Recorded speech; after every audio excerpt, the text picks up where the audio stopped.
de fisiopatologia do diabetes mellitus. Eu vou agora compartilhar a tela aqui, né? E vamos dar início a essa aula da doença talvez mais importante do ponto de vista de prevalência, né? Da fisiologia endócrina.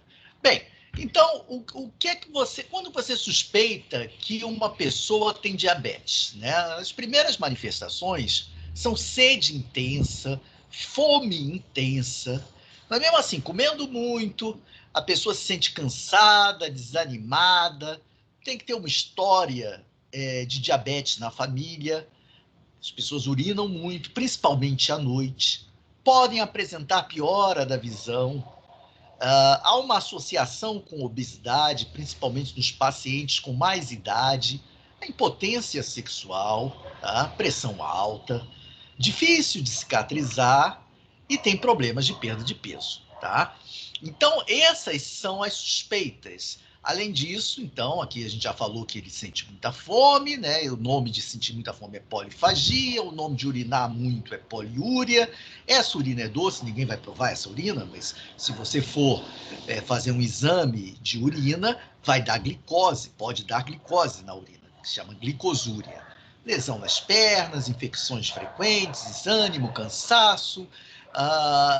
E assim, nem todo diabético é obeso. O diabético do tipo 2, que a gente vai ver nessa classificação daqui a pouco, ele tem obesidade. O diabetes de tipo 1, ele pode até perder peso, tá? Então, tem muita sede, que é a polidipsia, e também tem problemas de visão. Bem, então, o que nós vemos aqui? Que o diabetes é uma doença que pode, a longo prazo, comprometer os rins, causando insuficiência renal, aumenta o risco, muitas vezes, 2 a 4 vezes, de problemas cardiovasculares, tá? Pode levar à cegueira, né, e a diminuição da acuidade visual, causando lesão da retina, e pode provocar, inclusive, amputações nos membros inferiores. Isso daqui não é só para assustar, mas é importante que vocês vejam que um diabetes mal controlado pode levar a um quadro como esse, de necrose de dedos dos pés, né? Olha que coisa complicada aqui, né? Esse é o pé diabético, é uma forma muito grave que pode, inclusive, levar à amputação e até à morte do paciente. Vejam aqui um caso de amputação por diabetes. Bem, então vocês viram que o diabetes pode causar um problema social enorme, tá? Nós temos em torno, próximo de 5 milhões de mortes no ano de 2014 devido a diabetes e suas complicações. Isso está bem pior agora, 6 anos depois. Naquela época, vinha 415 milhões de diabéticos no mundo. 1 a cada 11 adultos. Provavelmente hoje tem 1 a cada 10. Tá? E vocês veem que no Brasil tem um percentual, uma quantidade, né, de brasileiros bastante grande com diabetes. Isso dá próximo de 9,5% de prevalência, 1 a cada 8 adultos, tá? Até mais do que no restante do mundo.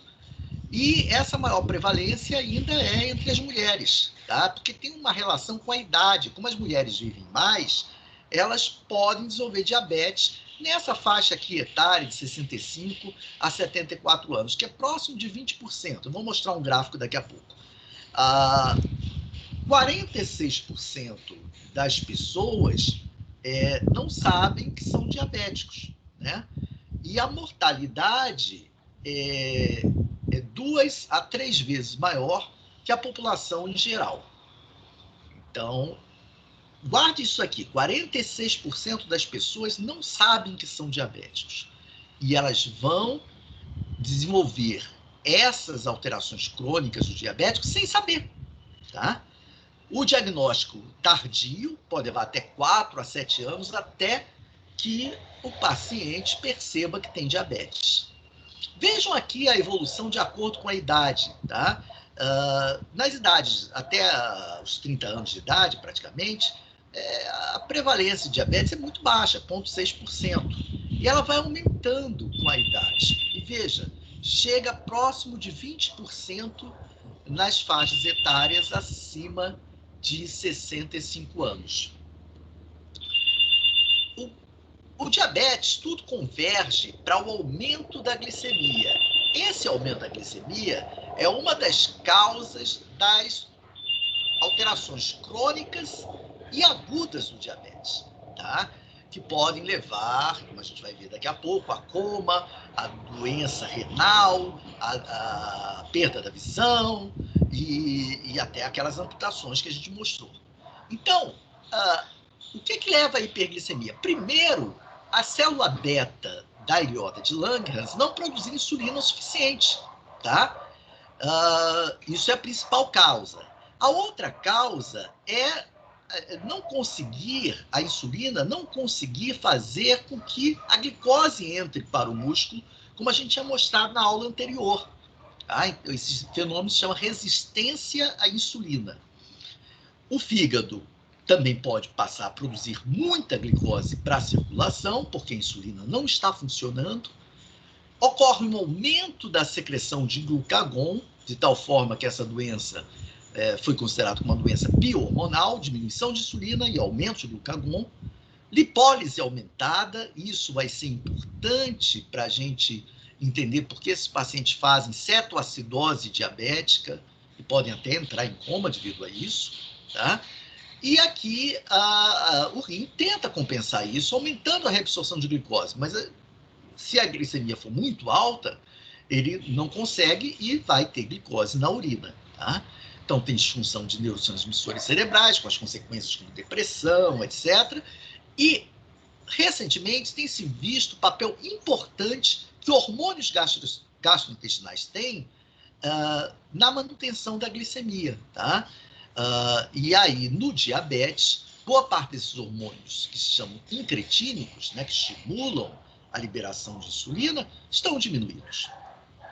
Bem, e como é que eu considero uma pessoa diabética ou não? Eu tenho que fazer uma glicemia de jejum, tá? É o primeiro exame a ser feito. Se ela estiver abaixo de 100 miligramas por decilitro, a pessoa é normal. Se tiver entre 100 e 126, ela tem uma glicemia de jejum alterada. A gente vai ver que isso não é normal, isso é já um estágio de pré-diabetes, tá? Acima de 126, em 2 ocasiões, você já considera diabetes mellitus. E se você fizer uma glicemia ao acaso, independente de estar em jejum ou não, e der acima de 200, e em jejum der acima de 126, também você considera diabetes mellitus, tá? Agora, existe um método mais específico de diabetes, que é o teste oral, TO, teste oral, de tolerância à glicose. Então, você injeta glicose, dá uma refeição ou injeta glicose na veia e você observa como a glicemia vai se alterando num período de 2 horas, tá? Então, se depois de 2 horas ela estiver entre 140 e 200, você tem uma tolerância diminuída à glicose. Quer dizer, já começa a ter uma certa insuficiência ou de secreção de insulina ou da ação do hormônio. Se estiver acima de 200, aí já é diabetes mellitus, tá?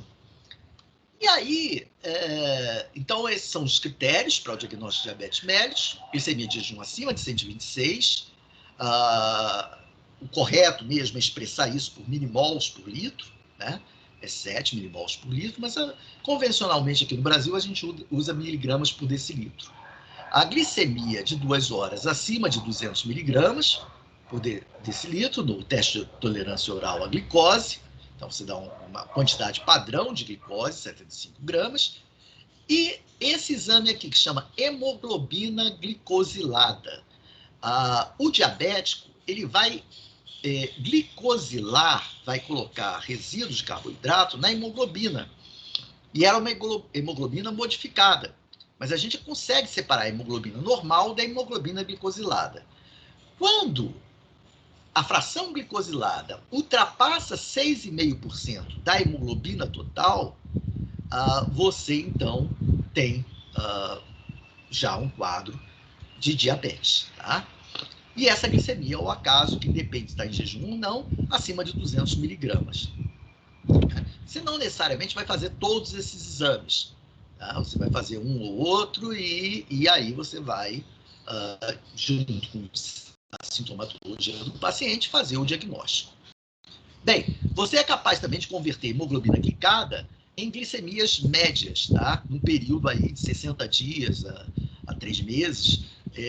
Essa hemoglobina, devido à meia-vida das hemácias, que é de 60 dias, você então vai ter correspondências entre o percentual de hemoglobina glicada e o que você espera que esse paciente tenha, em média, de glicemia.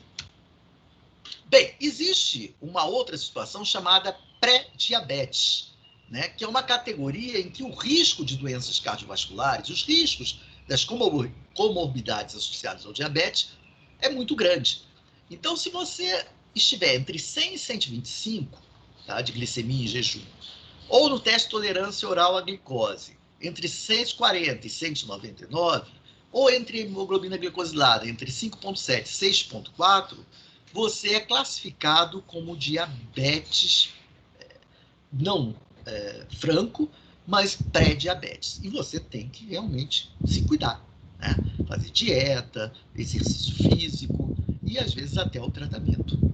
Bem, então, o que o diabetes pode causar? Tem alterações que são agudas e tem alterações que são crônicas, demoram muitos anos para acontecer. Mas, se você não é diagnosticado, essas alterações vão estar acontecendo, né? E você, às vezes, então, quando é diagnosticado, já está com uma dessas doenças crônicas. Mas vamos começar com as agudas. Diabetes causa sede intensa, e a gente vai entender por quê, poliúria, né? Urina muito, principalmente à noite, bebe muita água, polidipsia, come demais, polifagia, tem alterações visuais que vão estar até relacionados com os problemas crônicos, mas às vezes você tem alteração visual que não depende da retinopatia, são alterações que são reversíveis, tonteira, coma, que pode ser dois tipos, cetoacidótico e hiperosmolar, a gente vai ver isso também no estudo dirigido, e maior risco de infecções, principalmente por fungos, como a candidíase. As alterações crônicas dependem de alterações vasculares, tá? Do endotélio. E aí você tem as retinopatias, a neuropatia, as doenças renais. E as macroangiopatias, que dependem de um processo de aterosclerose nos vasos de grande calibre, né? E que podem aumentar o teu risco de ter um infarto agudo do miocárdio, acidentes vasculares encefálicos e o pé diabético, que a gente já mostrou. Bem, então quais são os tipos de diabetes mellitus? O tipo mais frequente, 90 a 95% dos casos, é o tipo 2. Está associado não à diminuição da secreção de insulina logo no início, mas à resistência à insulina. Depois, com o tempo, você continua com a resistência à insulina e apresenta deficiência na secreção de insulina. E a prevalência desse diabético na população em geral é de 5 a 7%. Ele está muito associado com obesidade e aumenta com a idade. Quanto mais velho, maior risco de diabetes tipo 2. O diabetes tipo 1 não tem nada a ver com obesidade, tá? A pessoa pode ser magra, começa logo na infância e adolescência e é uma doença autoimune, que ocorre por destruição da célula beta. E essa doença autoimune está por anticorpos contra as ilhotas, as células das ilhotas de Langerhans, contra essa enzima que tem no pâncreas, na célula beta, e contra essa outra enzima, a antirosina fosfatase, que também tem na célula beta. A prevalência é relativamente pequena, né, 0,5%, mas é uma doença extremamente grave, porque os pacientes passam a não ter nenhuma insulina, ao contrário do tipo 2, que eles têm alguma insulina. E aí o tratamento dessas crianças e adolescentes é com insulina. Você pode ter diabetes secundários a uma pancreatite, uma inflamação da parte exócrina do pâncreas, com liberação das enzimas pancreáticas, que ajudam na digestão, e aí destruição das células beta. Você pode ter secundário a outras doenças endócrinas, alguma delas a gente já viu em aulas anteriores, como a acromegalia, aumento da produção de GH, hipercortisolismo, o hipertiroidismo, a produção excessiva de glucagon, que é um hormônio também hiperglicemiante, produzido no pâncreas, e o feocromocitoma, que é um tumor de medula adrenal que produz adrenalina em excesso. O diabetes gestacional ele é devido a outros fatores relacionados com a gravidez, como a produção de hormônios que são hiperglicemiantes, como a prolactina, tá? E como também as gonadotrofinas, etc. Esse diabetes gestacional, ele, na maior parte das vezes, regride, volta ao normal, ou, em algumas situações, não, vai persistir, tá? Você pode estar tomando algum medicamento que aumenta o teu risco de diabetes, como corticoides, terapia para HIV, hormônios tiroidianos. O diabetes pode ser genético, aí numa prevalência muito menor, né? Esse MODY se chama Maturity Onset Diabetes of Youth, que é um diabetes semelhante ao tipo 2, mas que ocorre na juventude. Tem diabetes neonatal, por uma deficiência congênita, e tem a própria deficiência da leptina, que está associada ao diabetes. Leptina, eu já falei em aulas anteriores, é um hormônio produzido no tecido adiposo, que inibe o apetite e estimula o gasto energético. Recentemente, se mostrou que até o coronavírus é capaz de produzir diabetes, tá? Então, existem vários artigos mostrando essa associação. Não só o diabético tem maior risco de desenvolver a forma grave da doença, como a própria infecção por coronavírus, da mesma forma que a infecção por rubéola ou citomegalovírus, aumenta o risco de diabetes insulino-dependente, com destruição das ilhotas de Langerhans. Bem, então vamos ver cada um deles rapidamente. O diabetes tipo 1, então, ele, na população caucasiana, ou seja, branca, está nesse percentual, 0,4%. Mas ele aumenta se a mãe teve diabetes tipo 1. Tá? Então, passa 1 a 2%. Se o pai teve diabetes tipo 1, o risco até é maior, 3 a 6%. Se um dos irmãos teve diabetes tipo 1, o risco é bem maior. E entre gêmeos monozigóticos, a concordância é de 50%, tá? Mostrando, então, haver, sim, uma herança genética que está ligada aos antígenos de histocompatibilidade, HLA. Bem, novamente, repetindo aqui o diagnóstico, né? Glicemia de jejum em torno aqui de 126 miligramas por decilitro, pegando uma glicemia aleatória, qualquer parte do dia, dando acima de 200, e o teste de tolerância à glicose também, depois de 2 horas, acima de 200, com a hemoglobina glicada acima de 5,7 é pré-diabetes, acima de 6,5 diabetes. Tá? Há uma associação também muito grande entre diabetes e o índice de massa corporal. Quanto mais gordo você for, tá? É óbvio que depois a gente vai discutir em obesidade que esse índice de massa corporal tem seus problemas. Por exemplo, alguém muito musculoso tem índice de massa corporal aumentado e não é gordo. Tá? Aqui é na população em geral, que em geral não são as pessoas, não são muito musculosas. Elas, quando aumentam o índice de massa corporal, é porque aumentaram, foi gordura de verdade. Veja que coisa interessante. Se você já é hiperglicêmico, tá? Você tem um aumento da sua insulina, liberação de insulina, com a massa, o índice de massa corporal, tá? Tanto em situações de jejum, né? E aqui também, aqui expressa em diferentes unidades, mas é a mesma coisa. Se você é normoglicêmico, também aumenta, tá? Então, há uma associação muito grande entre gordura, isso aqui agora vendo a gordura intraabdominal, que é a gordura visceral, né, do abdômen, e vocês veem que a sensibilidade à insulina cai à medida que você aumenta em centímetros a área de gordura intraabdominal. E é interessante que a captação de glicose nos diferentes tecidos, leite esplâncnico, no tecido adiposo, no músculo e no cérebro, na verdade, no diabetes tipo 2, que está associado a maior obesidade, você só afeta basicamente o músculo, tá vendo? A resistência à insulina, em termos de captar glicose, quem sofre mais é o músculo. O cérebro é preservado, o tecido adiposo é preservado, e o leite esplâncnico diminui um pouquinho, mas não muito. Quem diminui mesmo é o músculo.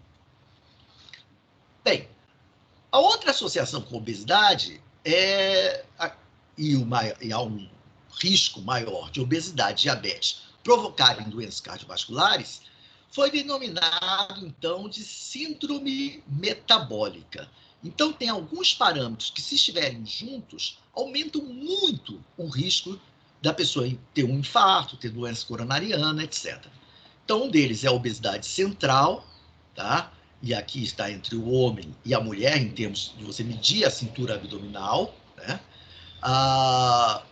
É diferente para as pessoas europeias e os chineses, né? Nos chineses e asiáticos, tem até uma cintura abdominal normal menor do que os europeus e o pessoal do Oriente Médio, tá? Os japoneses, menor ainda. Então, tem que ter esse cuidado, quer dizer, os parâmetros são diferentes para as populações. Então, se você tiver obesidade central, hipertrigliceridemia, acima de 150 miligramas por decilitro, o HDL colesterol, que chama o colesterol bom, que tira o colesterol da parede dos vasos, menor do que 40, né?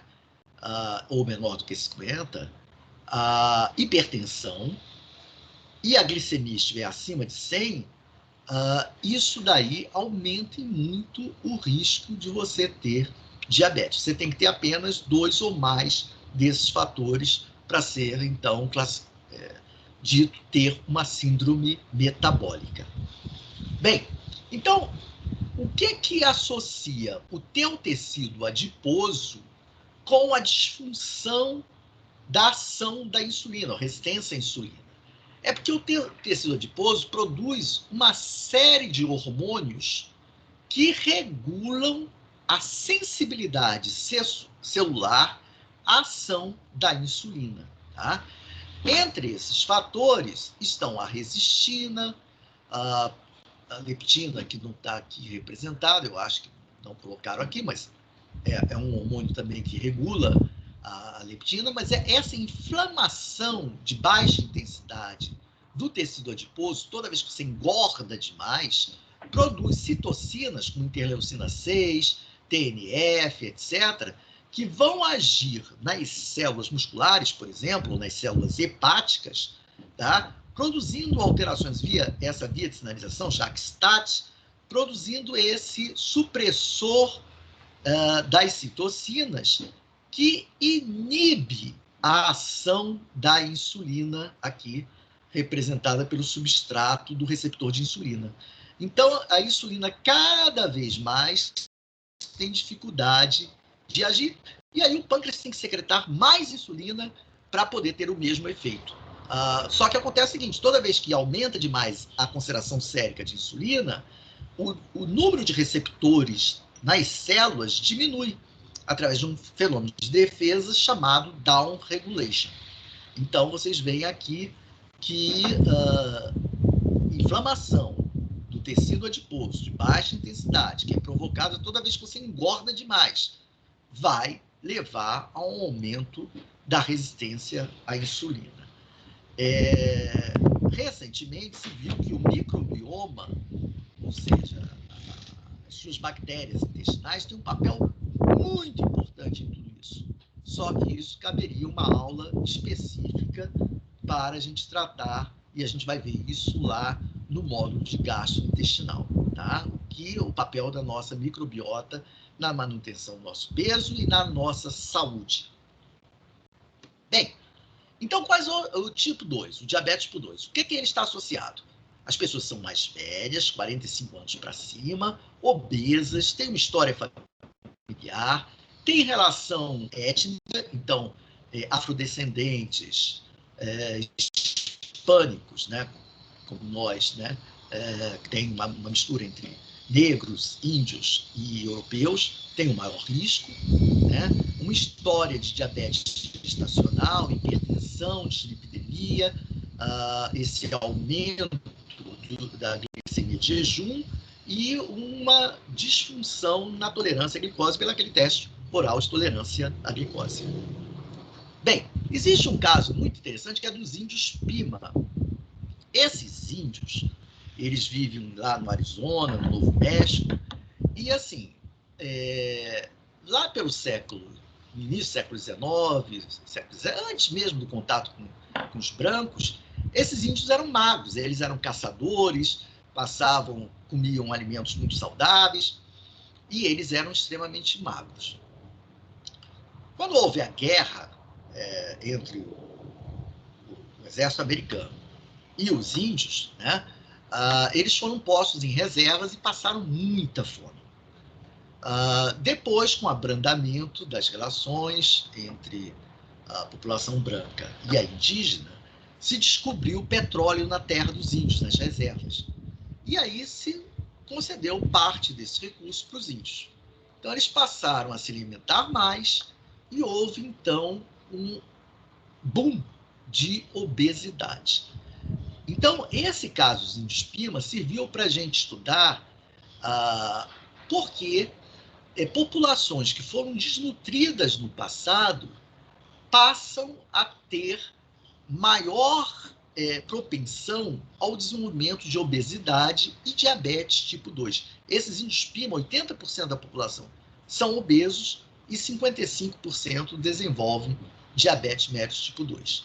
Esse é o ponto de estudo lá no nosso laboratório, que são as doenças associadas ao desenvolvimento. E a gente vai tratar disso depois, talvez, numa aula que não faz parte do currículo, mas que a gente pode colocar para vocês. Bem, então, havia uma teoria do genótipo poupador, e depois essa caiu, né? Isso vai estar em mais detalhes nessa nossa aula, que explicaria, então, essa grande prevalência de obesidade que a gente tem hoje, que está associada à resistência à insulina, menor reserva das células beta, levando ao diabetes tipo 2. E hoje a gente acredita que, na verdade, não existe um genótipo poupador, mas um fenótipo poupador, em que influências durante o período de gestação e lactação, desenvolvimento fetal, e nos primeiros 2 anos de vida, no caso do ser humano, podem levar, então, ao maior risco de obesidade na idade adulta. Então, assim, diversas alterações adversas no meio ambiente, má nutrição, fumo, álcool e drogas, o próprio diabetes, né, que produzam uma desnutrição inicial na vida, por programação, podem levar a essas alterações aqui, tá? Que são modificações epigenéticas, né? Não modifica a sequência de DNA. E aí você tem uma série de alterações hormonais que lá na idade adulta vai propiciar o desenvolvimento de doenças, principalmente envolvendo os glicocorticoides. Bem, então, novamente, lembrando esses fatores do meio ambiente ou fatores genéticos, aumentar a obesidade, a gordura visceral, aumentam, então, essas substâncias, né? A glicose, ácidos graxos, citocinas inflamatórias, que a gente já falou aqui, TNF, interleucina, PAI-1, a adiponectina é diminuída, leptina, e aí, aqui no caso não é a leptina diminuída em termos de concentração, mas em termos de sua ação, tá? A gente vai ver mais adiante. E aí você tem, então, alterações tanto no metabolismo glicídico, lipídico, proteico do músculo e do fígado, tá? Com maior propensão à gliconeogênese, a resistência à insulina, a hiperinsulinemia, e se continua com uma secreção muito aumentada de insulina, isso leva depois à descompensação da célula beta e o diabetes tipo 2. Bem, então, todos esses fatores aqui associados à resistência à insulina, que estão no diabetes tipo 2, vão provocar aterosclerose, hipertensão, intolerância à glicose, estão associados com obesidade. E entre esses fatores, a apneia do sono é muito importante como fator que contribui para o desenvolvimento da resistência à insulina. Tá? Os ovários policísticos, que a gente até já discutiu naquela nossa aula presencial, né? E essas alterações, tanto de lipídios séricos, quanto da atividade de coagulação. Bem, então como é que o diabetes, a hiperglicemia, leva aquelas complicações de retinopatia, neuropatia, doença renal? Então, basicamente, se dá por alterações, 3 alterações. Alterações na atividade dessa enzima aqui, a aldose redutase, que aumenta a quantidade de sorbitol, né, a hiperglicemia, aumenta a quantidade de sorbitol, isso altera a osmolaridade dos neurônios e muda a atividade desses neurônios, tá? Tornando-os disfuncionais. Alterações nessa via de diacilglicerol, PKC, que muda a contratilidade dos músculos lisos, principalmente dos vasos sanguíneos e a alteração das células endoteliais, e aí levam a microangiopatia diabética. E aí aqui é interessante comentar, vocês já devem saber, que nós temos na UERJ um dos grupos mais reconhecidos mundialmente no estudo da microangiopatia diabética, que é o grupo liderado pela professora Eliette Busquelar, professor Daniel, né, Andotino, que vocês tiveram aula, professor Luiz Guilherme, da endocrinologia, todos eles fazem parte desse grupo.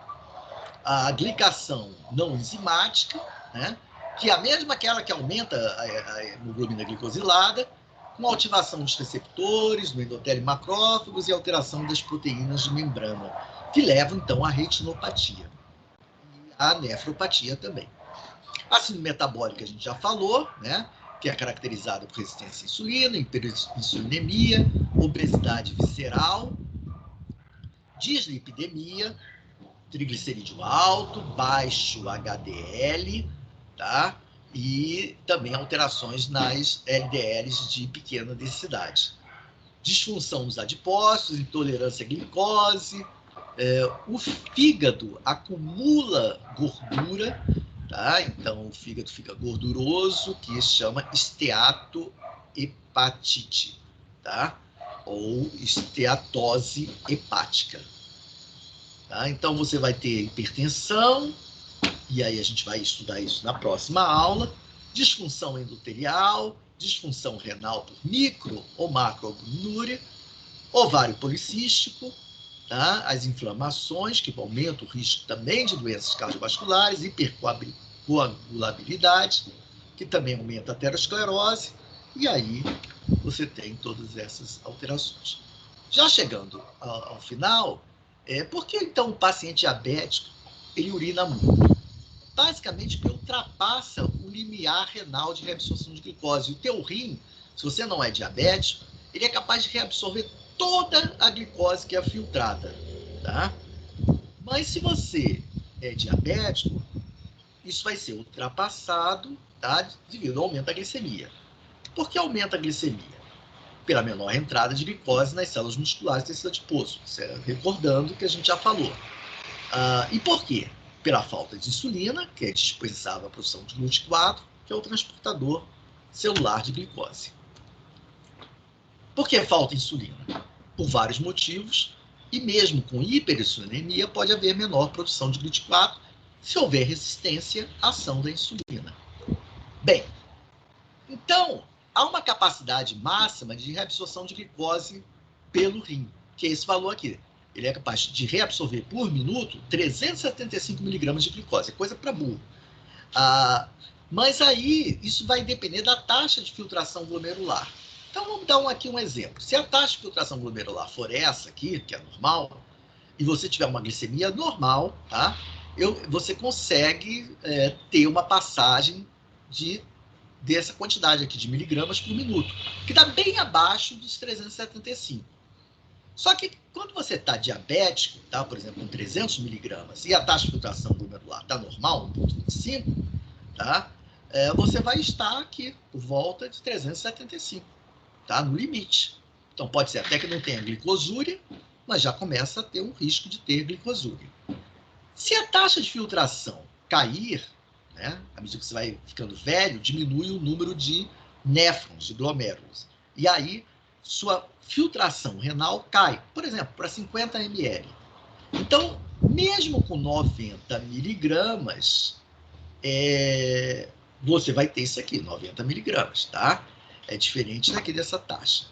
Ora, se aumentar para 300, mesmo assim, multiplicando por uma taxa de filtração glomerular menor, metade, por exemplo, daqui da normal, você vai ter, então, que ter uma glicemia muito maior para poder aparecer glicose na urina. E se você aumentar a gravidez, aumenta o número de néfrons e a taxa de filtração aumenta.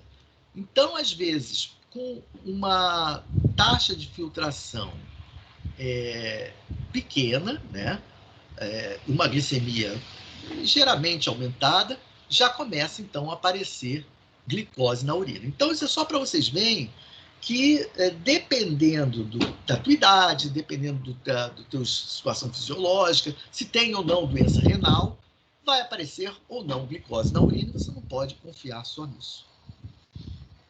Bem, essa filtração glomerular, que joga glicose aqui para o túbulo e que reabsorve, é dada por duas proteínas principais, a SGLT1 e a SGLT2.